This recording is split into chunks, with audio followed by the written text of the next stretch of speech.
어떤 한 남자가 이 세상에 세 가지 중요한 귀중한 금이 있다라는 말을 들었습니다. 그 세 가지 금은 황금과 소금과 그리고 지금이다, 이런 말을 들었어요. 그래서 이 말에 너무나도 감동을 받은 남편이 아내에게 전화를 했습니다. 문자를 보냈습니다. 아내에게 문자를 보냈습니다. 여보, 이 세상에 세 가지 귀중한 금이 있다는데 그게 뭔지 한번 맞춰봐. 이렇게 문자를 보내자 조금 있다가 아내에게 단문이 왔습니다. 현금, 지금, 입금. 원래는 황금, 소금, 지금인데 지금은 맞춘 것 같아요. 현금, 지금, 입금. 이렇게 보니까 보시죠. 여러분, 우리가 어디에 마음을 두고 살아가느냐에 따라 그렇죠? 소중하게 여기는 것들이 다 달라지지 않을까, 이런 생각을 해봅니다. 우리가 계속 살펴봤던 것처럼 이제 유대 종교 지도자들이 예수님을 빌라도에게 고발했죠. 왜냐하면 자기들에게 사형권이 없고, 그리고 백성들이 워낙 예수님을 좋아했었기 때문에 두려운 마음에 아예 로마법으로 심판을 하려고 했던 것이죠. 그러나 빌라도가 의외로 예수님의 무죄를 주장하면서 막 헤롯에게 보내기도 하고, 근데 헤롯도 예수님을 무죄라고 그렇게 선언하고 말이죠. 이런 상황이 반복되다 보니까 빌라도가 이제는 거기 모인 무리들한테 얘기를 합니다. 이제 도저히 예수님의 죄를 밝힐 수가 없다. 이 사람은 죄가 없다. 그러니 그냥 놓아주면 또 그 사람들이 또 많은 불만을 가질까봐 그냥 때려서 좀 형벌을 가한 다음에 때린 다음에 놓아주겠다, 이렇게 선언을 합니다. 그래서 이번에는 종교 지도자들이 그것을 받아들일 수가 없죠. 그래서 이 사태를 미리 예견을 했던 것 같아요. 그래서 미리 무리들에게 사람들을 충동질해서 똑같은 소리를 외치게 했습니다. 오늘 본문 말고 그 앞에 있는 마가복음 15장 11절에 보면 이런 말씀이 있습니다. 그러나 대제사장들이 무리를 충동하여 도리어 바라바를 놓아달라 하게 하니, 이런 말씀이 있어요.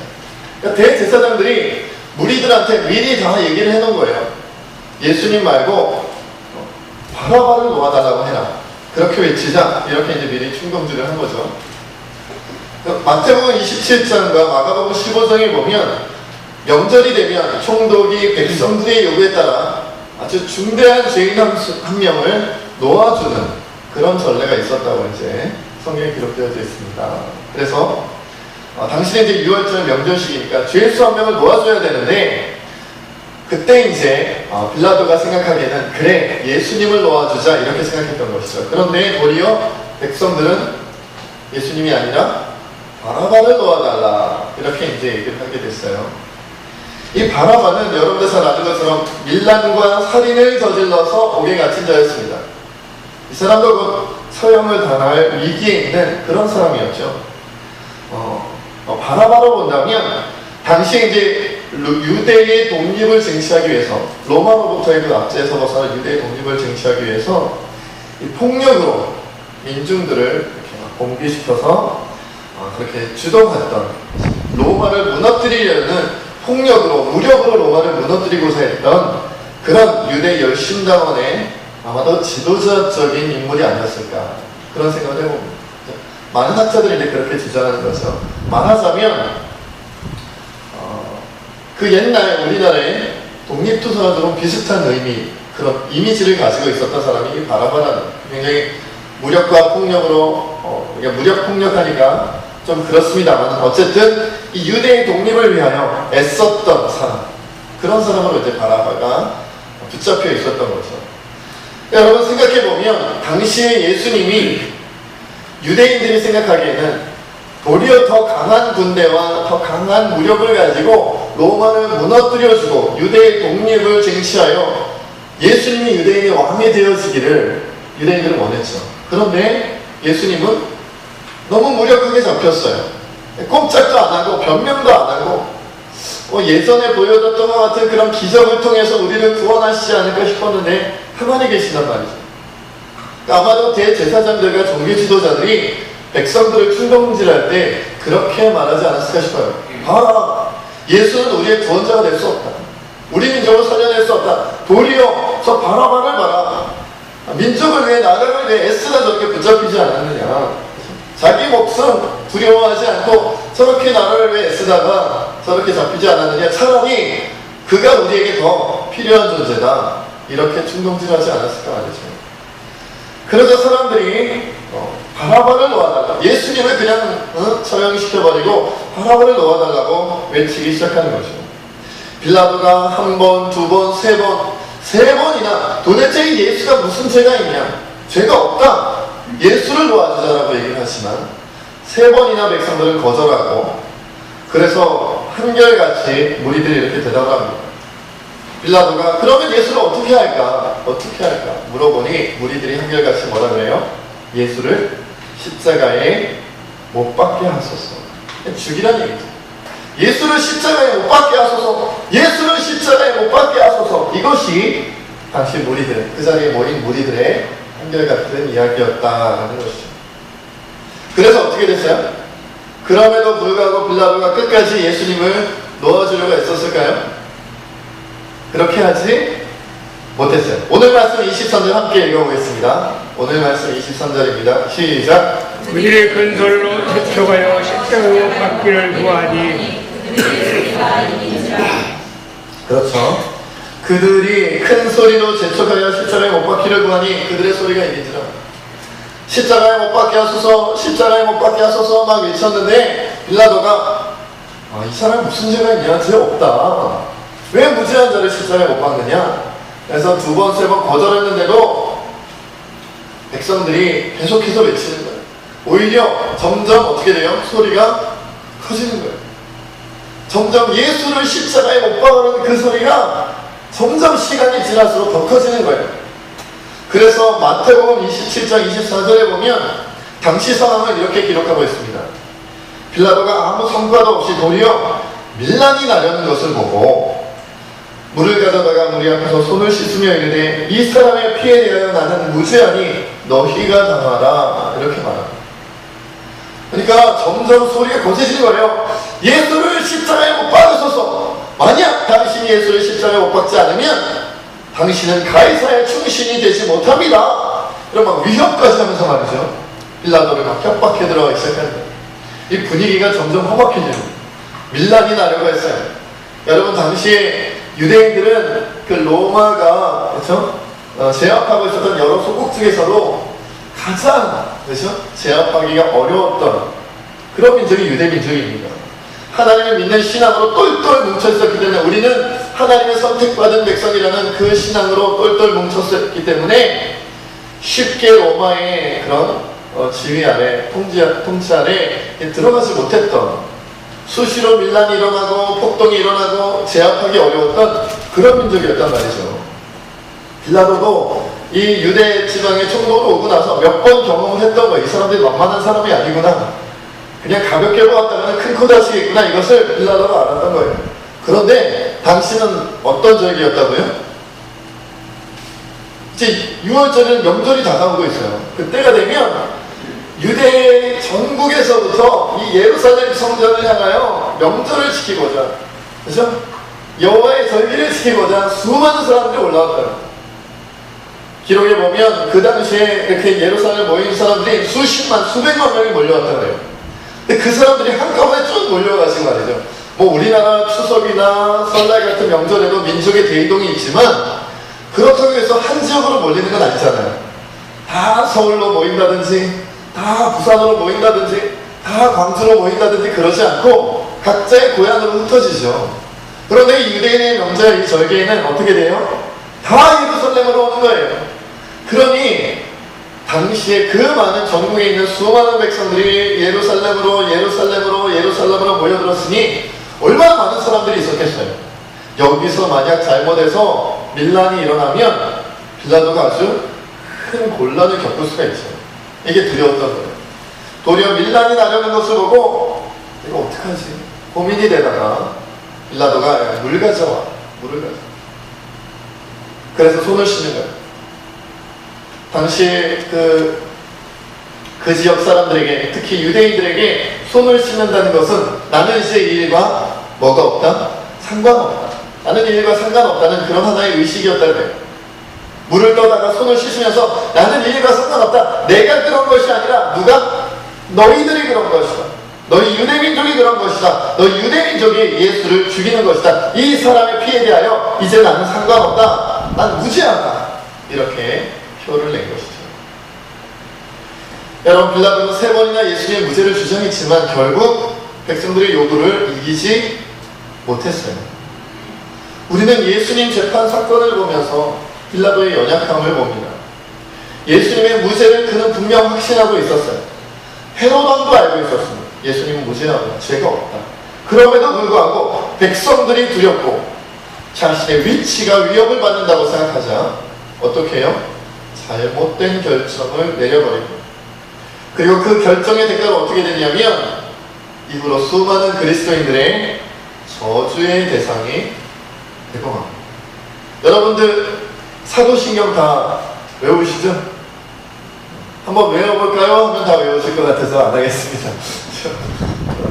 여러분 사도신경 다 외우시죠? 사도신경에 보면 예수님이 왜 십자가에 못 박히셨다고 기록되어져 있어요?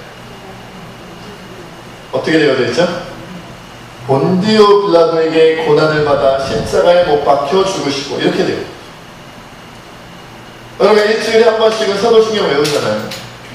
더 자주 외우죠. 더 자주. 여러분 만약에 수요기도에도 오시고 만약 새벽기도도 오시면요, 일주일에 7번 이상 사도신경을 암송하네요.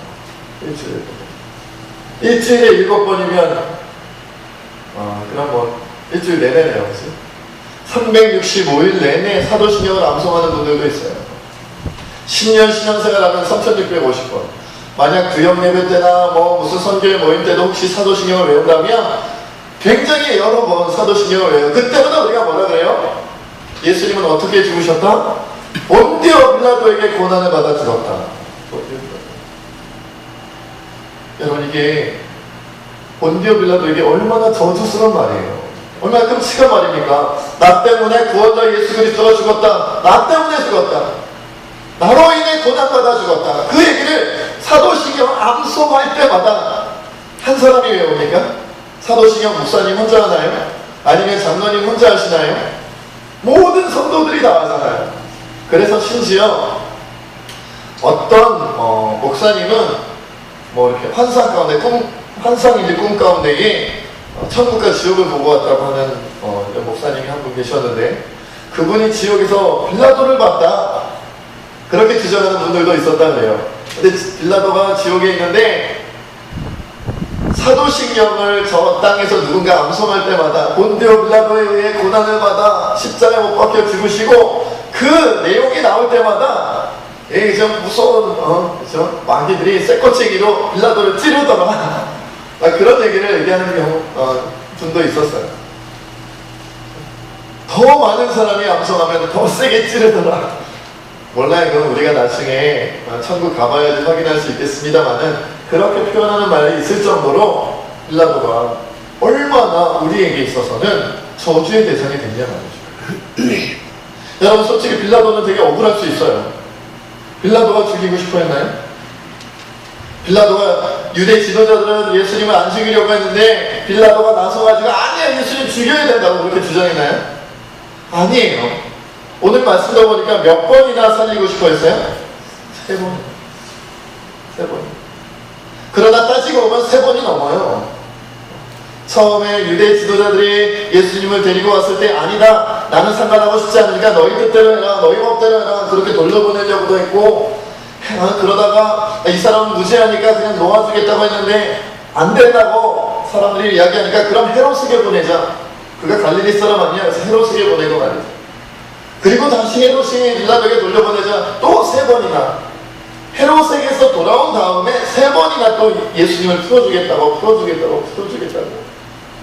이 사람 무죄하다고 이렇게 주장했어요. 그런데도 결국 어떻게 되었어요? 무리들의 소리가 빌라도를 이겼다. 그들의 소리가 이긴지라. 이것이 오늘 말씀의 결론이 되고 말한다는 거죠. 억울할 수 있겠죠. 내가 죽이고 싶어 했냐? 유대 지도자들, 같은 유대 민족들이 예수를 죽이고 싶어 한 것 아니냐? 나는 어쩔 수 없었다.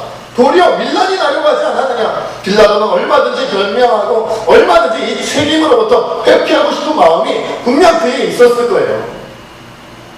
그런데 결과적으로는 어떻게 됐어요? 사도신경을 암송할 때마다 자신의 이름이 불립니다. 우리가 빌라도 하면 예수님을 죽인 사람으로 기억하고 말게 되었다는 것이죠. 그러니까 죄업도 할 수 없다는 거예요. 왜요? 왜 그렇게 되었을까요, 빌라도가? 결국 자기 자신의 안위와 평안을 위해, 자기 자신의 위치를 지키기 위해 억울한 사람의 위기가 있다 할지라도 자신을 지키기 위해 몰라라 했던 것, 그리고 정의롭지 못한 상황에 대하여 침묵하고 묵인했던 것이 빌라도로 하여금 영원토록 저주받게 만듭니다. 여러분, 우리는 빌라도를 보면서 오늘날 우리를 봤으면 좋겠어요. 다른 사람 생각하지 말고 말씀을 들을 때 제일 좋지 않은 태도가 뭡니까? 가끔 말씀드리는 것처럼 이 말씀은 아무개 권사님이 들어야 되는 말씀이에요. 이 말씀은 아무개 집사님이 들어야 되는 말씀이에요. 아유, 우리 남편이 좀 들어야 되는데 이건 우리 아내가 듣고 좀 회개해야 되는 거예요. 이렇게 남이 들어야 된다고 생각하는 말씀의 태도가 제일 나쁘다. 이 모든 말씀은 누가 들어야 되는 말씀이에요? 바로 내가 들어야 되는 말씀. 바로 내가 들어야 되는 말씀이에요. 여러분, 오늘날 우리는 하나님이 원하시는 공의와 정의를 위해, 하나님이 원하시는 뜻을 이루기 위해, 하나님의 그 사랑을 이루기 위해 어떠한 경우에라도 세상과 타협하지 않고 세상이 무너지지 않고 이겨내고 있는가 돌아볼 필요가 있다는 것. 오히려 대부분의 경우에 내가 선뜻 나섰다가 손해보고, 선뜻 나섰다가 내가 피해보고, 선뜻 나섰다가 나만 뭔가 큰일을 치르게 될까봐 조심스럽게 물러나도 모른 척하는 것이 오늘 우리들의 일반적인 모습이 아닌가 생각하게 됩니다. 여러분, 바로 빌라도가 그런 나약한 마음을 품었기 때문에 두고두고 저주의 대상이 되었어요. 여러분, 빌라도는 알았을까요? 야, 내가 여기서 예수님을 십자가에 못 박게 그냥 허용했으니, 내가 내버려뒀으니 난 이제 두고두고 사람들이 저주하겠구나. 빌라도가 알았을까요? 알았을까요? 몰랐을까요? 여러분, 알았을 것 같으세요? 몰랐을 것 같으세요? 여러분들이 그 예전에 신앙생활을 해오면서 했던 어떤 나약한 마음을 품고 자기 자신만을 생각하고 자기 자신의 안위와 평안과 자기 자신의 위치를 지키기 위해서 때로는 타협하고 때로는 그냥 은근슬쩍 넘어가고 무책임하게 했던 말과 행동 때문에 그 어떤 일들, 어떤 끔찍한 결과와 열매들이 맺어졌는지 여러분들 다 아시나요? 내가 한 번 말한 것, 내가 한 번 행동한 것, 그 한 번 잘못한 것 때문에 얼마나 많은 사람들이 상처받고 얼마나 많은 사람들이 아파하며 그로 인해 마음이 무너지고 신앙이 무너지고 주님을 믿을 수 있었던 사람들이 주님에게서 떠나가고 더 열심히 하나님을 섬길 수 있었던 사람들이 그 열심에서부터 벗어나 낭망하는지 여러분도 아시냐 말이죠. 저도 몰라요. 저도 몰라요. 저도 가끔 이렇게 지나오면서 그런 말을 들을 때가 있어요. 아무개 어떤 분이 목사님 때문에 상처받았대요. 목사님 때문에 아프대요. 깜짝 놀라요. 에? 왜요? 내가 뭘 못했다고? 목사님이 지난번에 이런 말씀하셨잖아요. 목사님이 지난번에 이런 행동하셨잖아요. 네? 어쩔 때는 수긍하면서도 기억이 안 나는 게 있어요. 그랬죠, 제가. 그랬었나요? 잘 기억이 나지 않는 경우도 있어요. 그 당시에 잠깐의 위기를 모면하고 그 당시에 잠깐의 위험한 상황을 모면하기 위해 은근슬쩍 그냥 넘어가는 거예요. 여기서 잘못하다가 내가 당하겠구나 싶으면 하나님의 정의와 공의, 하나님의 사랑, 하나님의 뜻, 복음 이런 거는 신경 쓰지 않고 일단 어떻게 해요? 여기서부터 이 위기로부터 내가 잠깐 넘어가야겠다. 이게 우리의 마음이라는 거예요. 빌라도가 특별한 게 아니에요. 우리랑 별 다를 바 없는 마음이었다는 거죠. 여러분, 적어도 유대의 총독이 됐을 정도면 어마어마하게 높이 올라간 거잖아요. 그러면 그 높은 자리에까지 얼마나 힘들게 올라갔을 텐데 예수라는 당시에 좀 인기 있고 유명할지 몰라도 그래도 갈릴리 나사렛에서 온 33살밖에 먹지 않은 젊은 청년 하나 때문에 내가 유대 총독이라는 자리가 위협받아서야 되겠냐 말이죠. 그거 되겠어요, 여러분? 여러분 연세가 말이죠. 뭐 이렇게 뭔가 장사를 했는데 장사가 잘 돼서, 사업을 했는데 사업이 잘 돼서 대기업 회장이 되고 말이죠. 아주 큰 장사꾼이 되고 말이죠. 그래가지고 아주 그냥 남들이 부러워할 만한 대단한 위치에 올라갔는데 어디서 잘 듣도 보도 못한 어떤 한 사람 때문에 그 한 사람이 당하고 있는 어떤 위기와 그 한 사람이 당하고 있는 위험 때문에 내 모든 지금까지 10년, 20년, 40년 아니 평생을 걸쳐 내가 이렇게 놓은 모든 것들이 잘못하면 한꺼번에 무너질 수 있다는 위험 속에 빠져 있다. 내가 그 한 사람에서 그거 내려놓을 수 있겠어요? 못 그러죠. 못 그러죠. 그게 그렇게 쉬운 일이 아니라는 거예요. 빌라도가 우리랑 똑같다는 거예요. 여러분, 빌라도가 총독이고 우리보다 너무 많이 가졌고 우리보다 너무 높은 지위에 올라갔기 때문에 우리가 빌라도를 보면서 별로 감동받지 않고 별로 그것에 대한 감흥이 없지만, 그러나 오늘날 우리 입장에서 본다면 여러분, 내가 내 자리 지키려고, 내가 내 위치 지키려고, 내가 내 입장 지키려고 내 살고 있는 이 상황을 지키기 위해서 얼마나 많은 경우에 적당히 눈 감고 적당히 타협하며 그리스도인임에도 불구하고 눈 감고 있는가. 그럴 때가 많았다는 거예요. 오늘날 상당수의 그리스도인들에게 있어서 신앙생활의 범위가 너무나도 좁혀져 있어요. 너무 좁아져 있어요. 이게 뭐 말씀에서 기록한 좁은 문으로 들어가려고 해서 좁아진 게 아니고요, 거룩한 좁은 문이 아니고 피해보지 않고 손해보지 않고 내 이득과 내 이익을 챙기기 위해 스스로 마음을 좁아져 버리고 스스로 마음을 좁힌 거예요. 옆 사람에 대하여 관심 갖지 않는 거예요. 하나님의 뜻에 대하여 책임지려 하지 않는 거예요. 그냥 누구만 살면 돼요? 일단 내가 살면 되고, 아니면 내 가정 정도 살면 난 괜찮아. 그 정도면 충분하지. 이거 지금 내 코도 석잔데 내가 누구를 생각하고 누구를 돌봐주고 누구를 일으킨단 말인가? 일단 내가 살아야지. 일단 내가 살아야 돼. 우리 가정이 살아야 돼. 이것이 오늘 우리들의 마음이고, 누구의 마음이냐면 빌라도의 마음이에요. 빌라도가 뭘 그렇게 잘못했어요? 우리랑 비교한다면 우리도 똑같다는 거죠. 그러나 빌라도가 그 한 번의 실수로 말미암아 사도신경을 암송할 때마다 두고두고 우리의 저주의 대상이 되었던 것처럼, 여러분, 우리의 그 아니란 마음, 우리의 아니란 그 신앙의 태도가 때로는 수많은 사람들에게 악한 영향력을 끼치고, 때로는 수많은 사람들의 아픔과 상처와 영적인 죽음으로 몰고 갈 수도 있다는 사실을 우리는 분명히 알아야 돼요. 그러면 여러분, 어떻게 하면 우리가 자기 자신과 자기 가정만 생각하는 비겁한 신앙에서 벗어나서 하나님의 의로움을 실현하는 그리스도인으로 살아갈 수 있을까? 어떻게 하면 그렇게 될 수 있을까? 그리스도를 본받아라는 책을 썼던 토마스 아퀴피스가 그의 책에서 이렇게 이야기했습니다.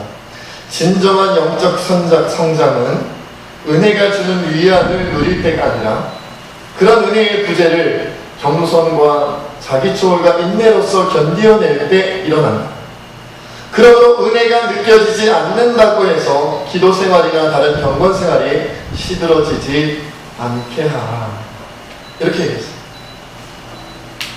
말하자면 이거예요. 쉽게 말하자면, 지금 내게 하나님의 은혜가 느껴지지 않고 지금 내게 하나님이 주시는 평안함과 위로함이 느껴지지 않는다고 해서 기도 생활이나 경건 생활을 게을리하지 말라는 거예요.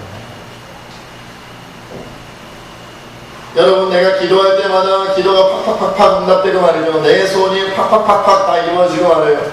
그러면 기도하는 사람이 어디 있겠어요? 하나님, 이번 달은 10만원 벌게 해주세요. 그랬더니 기도 끝나자마자 10만원 딱 벌어. 다음 달에도 한번 해볼까?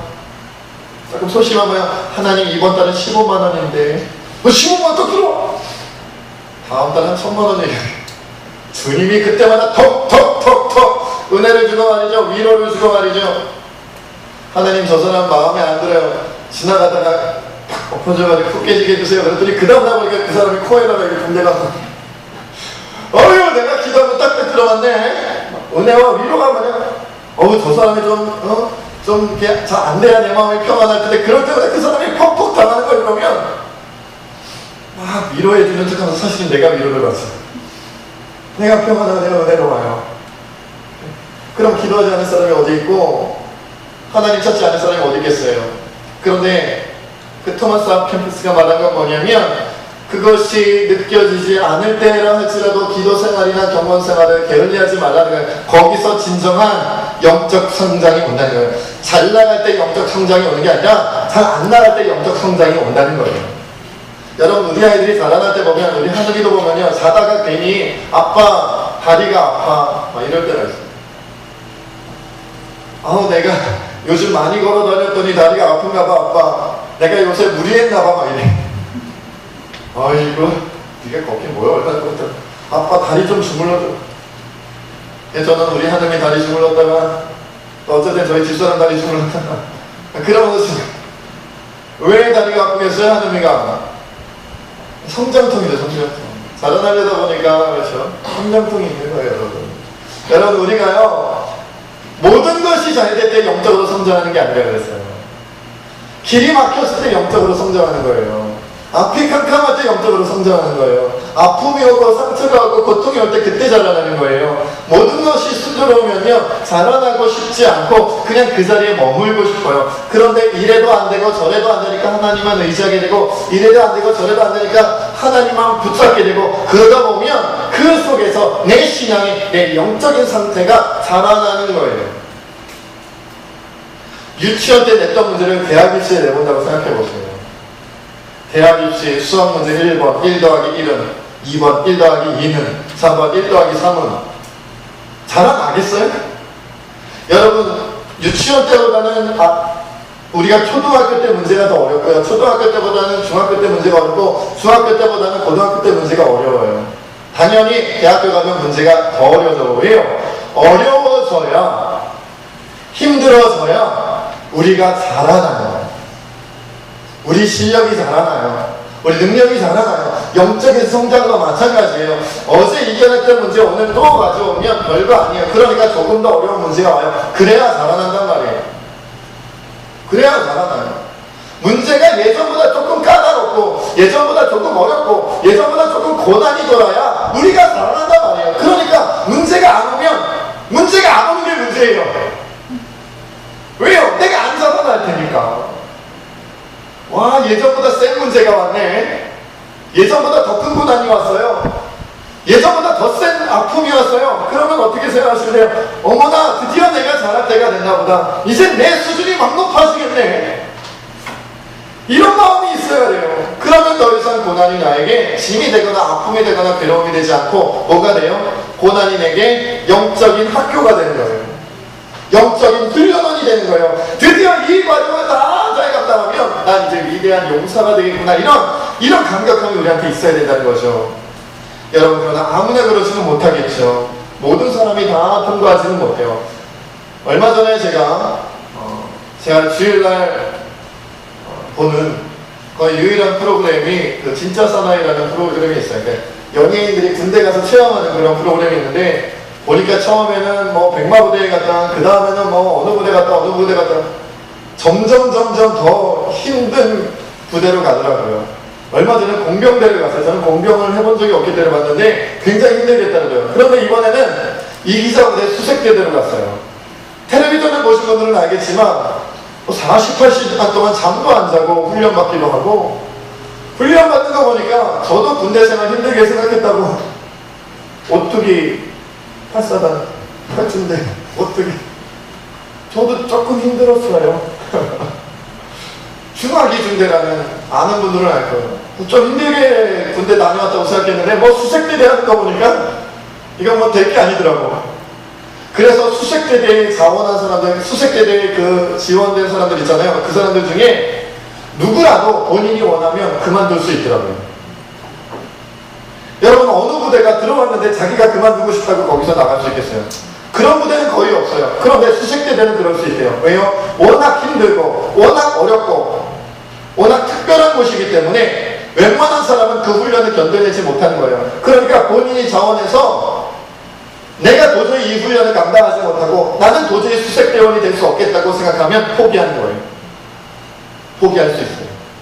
여러분, 우리의 영적 성장이 그럴 수 있다는 거예요.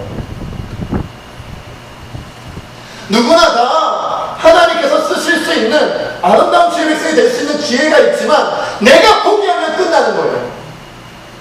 내가 포기하면 끝나버리는 거예요. 누구나 다 비슷한 고난을 겪어요. 나만 겪는 게 아니에요. 여러분, 나만 아픈 것 같고 나만 상처받는 것 같고 나만 괴로운 것 같죠. 저 사람만큼은 내가 고난받으면 난 얼마든지 할 텐데 난 왜 이래? 왜 내 고난은 이렇게 큰 거야? 저 사람만큼만 하면 난 얼마든지 이겨낼 수 있을 것 같은데 내 고난, 내 아픔, 내 상처는 왜 이렇게 큰 거야? 그렇지 않아요. 그 사람 입장에 가보세요. 그 사람은 안 힘들까? 제가 늘 말씀드리죠. 저는 이 곱상한 외모 때문에 많은 사람들이 어디 가면 아니 목사님은 고생 하나도 안 하신 것 같아요. 그런 말을 들을 때마다 솔직히 조금 열받아요.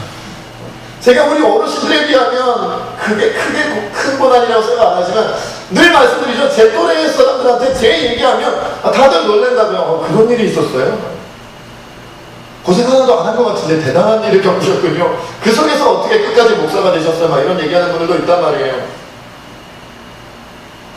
여러분, 나만 그러는 게 아니에요. 우리 모두가 그런데 누구는 필라도가 되고 누구는 위대한 사도가 되는 거예요.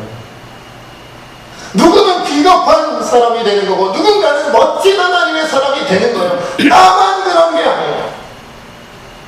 여러분, 그렇게 날마다 미리미리 말씀으로 기도로 그리고 우리의 삶 가운데 준비하지 않으면 빌라도와 같은 결정적인 선택의 순간에 결코 하나님 뜻대로 정의로운 선택하지 못하고 하나님의 뜻대로 선택하지 못해요. 왜냐하면 후환이 두렵기 때문에 그래요.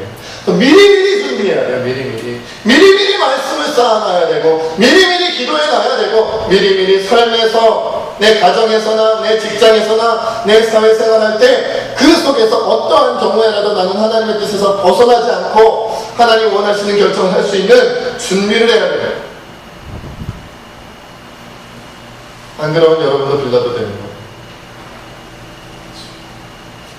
여러분, 그래서 저는 스스로 기도하며 다짐하곤 합니다.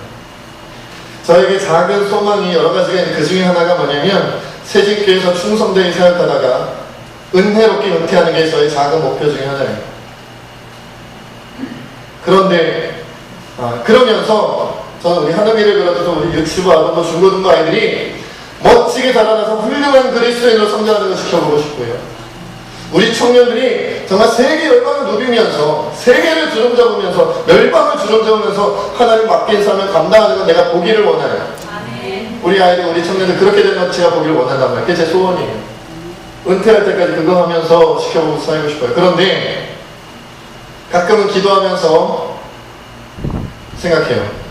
언젠가는 어쩌면 하나님의 공의와 사랑과 그 뜻을 지켜내기 위해 혹은 어떤 한 사람의 생명을 살리기 위해 내 사역 혹은 내 생명을 내걸어야 하는 순간이 올 수 있다. 이런 생각을 해요. 그런 순간이 온다면 그런 때에 빌라도와 같이 비겁하지 않기 위해 난 지금도 매 순간 영적으로 단련하고 또 단련하고 준비해야 된다라고 생각하며 기도합니다. 저는 우리 유치부 아동부 중고등부 아이들이 우리 청년들이 멋지게 살아가는 모습 다 지켜보고 싶고 우리 성도들과 정말 행복하게 신앙생활하고 싶어요. 제가 늘 말씀드리죠. 우리 장난이 권사님 안수집사님들 우리 집사님들과 제가 은퇴할 때까지 한 번도 빠짐없이 같이 지내고 싶어요. 우리 허정희 권사님이 우리 박병 성도님이 우리 올라 목사님 우리 모든 주의 백성들 우리 성도들 모두가 제가 은퇴할 때까지 함께 주님 안에서 잘 먹고 잘 살았으면 좋겠어요. 그게 제 소원이에요. 제 소망이고 제 기도 제목이에요. 어떤 분들은 그래요. 아유 목사님 은퇴할 때까지 있으면 제가 100살이 넘으면 넘으면 되죠. 100살이 별겁니까? 넘으면 되지 100살. 그러나 그게 여러분들 때문이 아니라 주님이 내게 주신 길 때문에 끝날 수도 있다는 거예요. 내 사역이, 내 생명이 만약 주님이 원하시는 때 나를 부르시는 때가 있으면 끝날 수도 있어요. 그걸 걸어야 되는 순간이 올 수 있다는 거예요. 그때에 빌라도처럼 도망가지 않으려면, 빌라도처럼 비겁하지 않으려면 지금부터 준비하지 않으면, 지금부터 매 순간 준비하지 않으면 안 된다는 거예요. 여러분, 빌라도가 알았을까요? 3년 뒤에 예수라는 사람이 나에게 찾아오면 그때는 내가 그를 재판해야 될 것이다 라는 걸 빌라도가 알았을까요? 내일이면 예수라는 사람을 유대 지도자들이 잡아서 올 텐데 내가 판결을 내려야 된다는 걸 하루 전에 알았을까요? 1시간 전에 알았을까요? 1분 전에 알았을까요? 몰랐단 말이에요. 조금 전에 조금 후에 내게 어떤 일이 일어날지 우리는 아무도 몰라요. 우리가 오늘 이 시간 11시 예배를 함께 드리고 있지만 오늘 점심시간에 무슨 일이 일어날지, 오늘 저녁에 무슨 일이 일어날지, 내일 무슨 일이 일어날지 우리는 아무도 몰라요. 갑작스럽게 믿음의 아주 중대한 결정을 해야 되는 순간이 내게 올 수 있어요. 미리 준비되지 않으면 하나님이 원하시는 결정할 수가 없어요. 그래서 제가 기도합니다. 하나님, 내가 내 사역을 오래 하기 위해, 내 생명을 오래 지키기 위해 비겁해지지 않게 하옵소서. 제 기도 제목이에요. 그럴 수 있다고 자신만만하다는 게 아니고요, 저의 연약함을 알기 때문에 기도합니다. 프랑스의 마르세유에 전 유럽을 휩쓸었던 페스트라는 무서운 전염병이 급속도로 퍼져나갈 때가 있었습니다. 온 도시가 울음바다가 돼서 집집마다 죽어나가는 사람들이 막 넘쳐났습니다. 어떻게 막을 수가 없었어요. 의사들도 이 페스트라는 질병에 대해서는 잘 알지 못하니까 속수무책이었어요. 그래서 생각하다 못해 의사들이 다 모여서 총회를 했습니다. 우리 공동회의 하는 것처럼 의사들이 다 모여서 총회를 했어요. 한 명씩 일어나서 이 문제를 어떻게 해결할 것인가 말합니다. 한 사람이 일어나서 말하기를, 온통 페스트가 퍼져서 날마다 수백 명의 사람들이 죽어가고 있으니 이렇게 가만히 앉아만 있을 수는 없습니다. 옆 사람이 말합니다. 물론 그렇죠. 하지만 도대체 페스트의 원인을 어떻게 규명해야 할지 모르겠습니다. 아무리 많은 의학서적을 훑어봐도 소용이 없습니다. 서로 막 토론을 하고 이야기를 하고 열띠게 얘기하지만 도무지 해결 방법이 없는 거예요. 한참 동안 회의가 벌어지고 나서 마지막 한 사람이 이렇게 얘기를 합니다. 그렇다면 단 한 가지 생각해 볼 수 있는 방법은 우리가 페스트에 걸려 죽은 환자를 직접 해부해보는 수밖에 없겠습니다. 페스트에 걸려 죽은 사람을 해부해보지 않으면 이 원인을 알 수가 없습니다. 그래서 옆 사람이 얘기합니다. 안 됩니다. 그건 너무 치명적입니다. 그 환자를 해부하다가 그 의사도 분명 죽음을 면치 못할 겁니다. 누가 하겠습니까? 잠시금 침묵이 그 회의장을 감쌌습니다. 그때 한 저명한 의사가 벌떡 일어나서 이렇게 얘기를 합니다. 좋습니다. 제가 내 조국의 안전을 위해 내 생명을 바치겠습니다. 여러분 앞에서 나는 인류애와 내 신앙의 이름으로 내일 동이 틀 때 시체를 해부하고 관찰하는 바를 기록할 것을 서약하는 바입니다. 그는 즉시 회의실을 떠났고 경건한 기도로 밤을 지새웠습니다. 자기가 해야 할 일이 분명하다는 사실을 깨닫고 밤새 기도한 거예요. 밤새 기도했어요. 그리고는 다음날 새벽 이 의사의 이름이 규온이라는 사람이었습니다.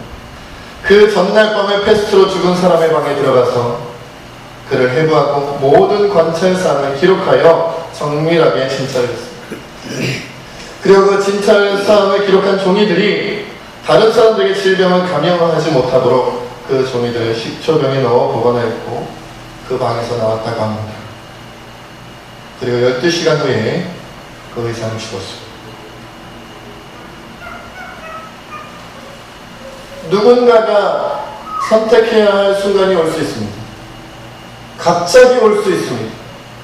미리 알지 못하잖아요.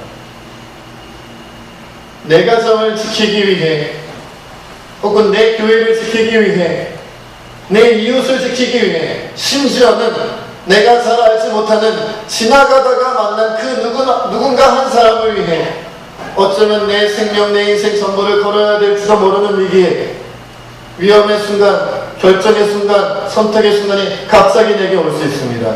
그때 우리는 빌라도처럼 비겁하지 않고 하나님의 뜻을 이룰 수 있겠습니까? 저는 솔직히 지금 제 자신을 보면 자신이 없습니다. 그래서 기도하며 준비합니다. 제게 있어서 가장 두려운 것 중에 하나는 뭐냐면 중요한 순간에 내가 목사로서 비겁해질까봐, 중요한 순간에 내가 그리스도인으로서 비겁해질까봐, 내가 한 가정의 가정이고 아버지이고 남편이라는 사실 때문에 비겁해질까봐, 내가 내 목숨 때문에 새집교회 담임 목사라는 이 자리 때문에 중요한 순간에 내가 비겁해질까봐 그게 두려워요.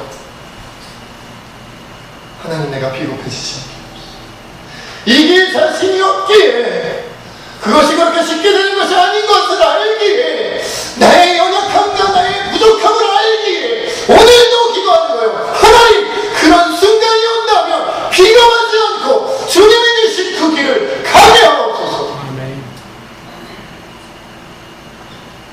내가 가게 하옵소서. 우리 새진교회 모든 지배백성들이 이 마음으로 살아간다면 새진교회는 천국이 될 겁니다. 아멘. 이 지역은 천국이 될 것이며 아멘. 여러분이 만나는 모든 이웃들이 천국을 경험할 것입니다. 아멘. 기도하겠습니다. 하나님.